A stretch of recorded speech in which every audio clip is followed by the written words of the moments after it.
ada 7 politisi dari parpol koalisi Kim Plus yang mendatangi kediaman Pramono Anung. Mereka malah berbelok, mendukung dan siap menjadi relawan dari Pramono Anung dan Rano Karno. Ini semakin membuktikan kalau dari awal koalisi Kim Plus tidak kompak.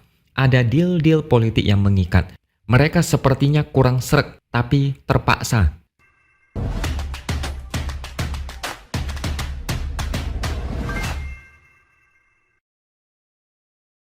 Halo, bertemu lagi dengan saya, X Hardy, di Opini Seaworld.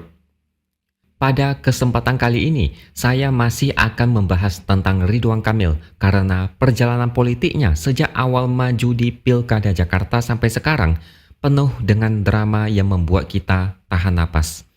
Saya mulai dari saat di mana Ridwan Kamil maju di Pilkada bersanding dengan Suswono dari PKS.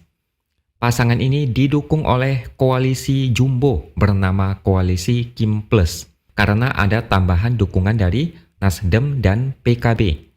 Ada sekitar 12 parpol yang mendukung Ridwan Kamil. Sedangkan Pramono Anung dan Rano Karno hanya diusung PDIP dan dikeroyok dari segala arah. Kalau calon dari independen, kita kesampingkan saja karena 100% pasti kalah. Paslon ini bukan ancaman, melainkan cuma paslon figuran dan hiburan. Sebelum PDIP mengusung Pramono Anung dan Rano Karno, settingan awal yang terlihat jelas adalah Pilkada Jakarta hanya diikuti 2 paslon, yaitu dari Kim Plus dan Independen. PDIP tidak bisa mengusung karena tidak cukup kursi di DPRD Jakarta. Syarat minimal untuk mengusung adalah 22 kursi. Koalisi Kim Plus total 91 kursi, sedangkan PDIP cuma ada 15 kursi. Dengan demikian, PDIP tidak bisa berkoalisi dengan parpol manapun dan tidak bisa ikut pilkada. PDIP ditinggal sendirian. Ridwan Kamil pasti senyum dengan gembira. Kemenangan tinggal 1 langkah lagi. Pertarungan melawan paslon independen hanya formalitas. Pertarungan tanpa keringat. Saya yakin kalian pasti kesal dengan situasi politik saat itu. Tidak fair, tidak sportif. Lawan yang seimbang dibenamkan dalam-dalam supaya tidak bisa ikut pilkada.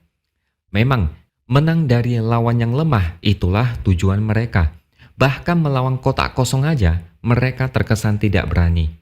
Tapi Mahkamah Konstitusi memberikan kejutan besar yang tidak disangka-sangka.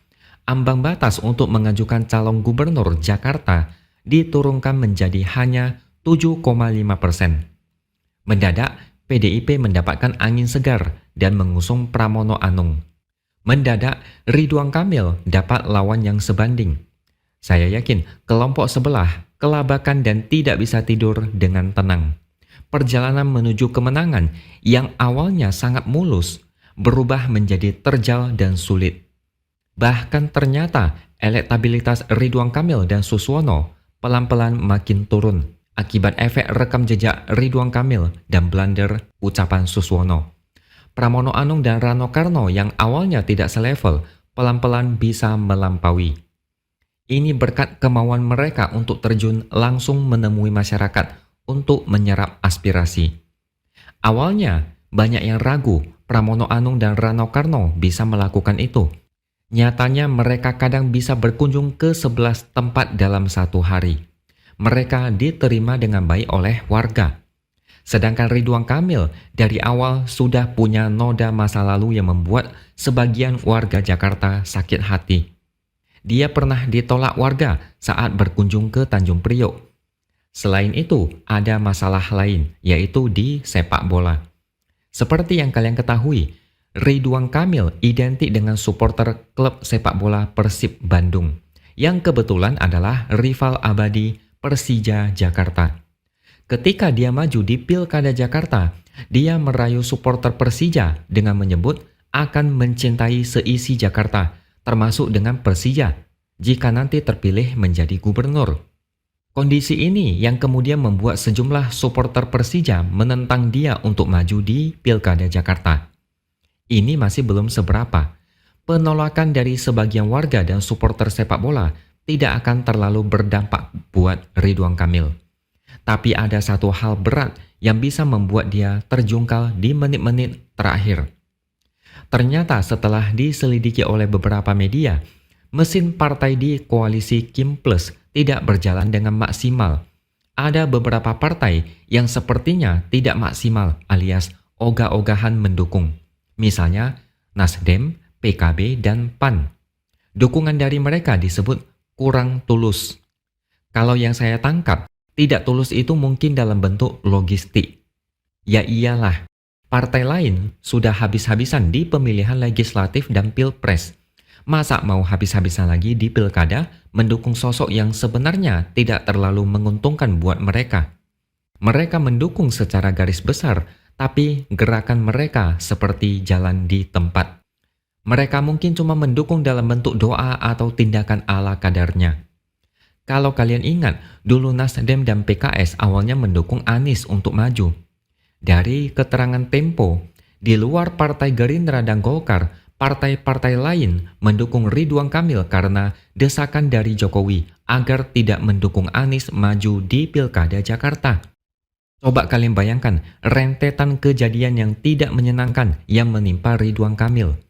Ditolak di beberapa tempat, ada resistensi dari sebagian warga, koalisi yang kurang solid dan setengah hati, mesin partai tidak optimal menggalang suara, dan setelah kampanye ditambah dengan debat calon gubernur, elektabilitas Ridwan Kamil dan Suswono pelan-pelan menipis. Makanya kalian bisa lihat sendiri, Ridwan Kamil ketemuan dengan Prabowo, kemudian lanjut ke Solo ketemuan dengan Jokowi. Ini bentuk panik dan tidak pede. Tanda-tanda kekalahan mulai nampak. Dan yang mengejutkan, ada 7 politisi dari parpol koalisi Kim Plus yang mendatangi kediaman Pramono Anung. Mereka malah berbelok, mendukung dan siap menjadi relawan dari Pramono Anung dan Rano Karno. Ini semakin membuktikan kalau dari awal koalisi Kim Plus tidak kompak. Ada deal-deal politik yang mengikat. Mereka sepertinya kurang sreg, tapi terpaksa. Mungkin ini adalah bukti kalau selama ini ada cawe-cawe dari Jokowi terkait koalisi Kim Plus. Alasan yang mengikat mereka selama ini ternyata tidak kuat. Sekarang pelan-pelan Ridwan Kamil ditinggalkan. Mungkin tidak sepenuhnya ditinggalkan, tapi mesin partai pendukung kurang panas.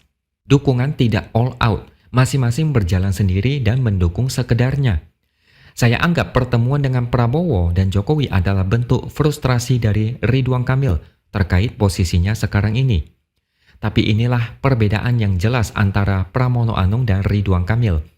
Pramono Anung sibuk terjun ke lapangan, bertemu warga, menyerap aspirasi dan menampung keluhan. Ridwan Kamil mengemis dukungan kepada Jokowi di Solo. Berkat putusan dari Mahkamah Konstitusi, rencana dan mimpi Ridwan Kamil hancur dalam sekejap. Pertarungannya mudah menjadi sulit. Kalau situasi ini terus dibiarkan, kekalahan bakal di depan mata. Lalu apa yang akan dilakukan Ridwan Kamil? Apakah mengajak Jokowi ikut kampanye? Atau belajar dari cara Jokowi menyiram bansos saat pilpres? Waktu sudah mepet. Tekanan semakin tinggi. Parpol pendukung pura-pura tidak tahu. Komplit sudah masalah Ridwan Kamil. Oke, sampai di sini dulu opini dari saya. Subscribe channel ini supaya makin berkembang dan jangan lupa tuliskan komentar Anda. Terima kasih sudah menonton dan sampai jumpa lagi di lain kesempatan.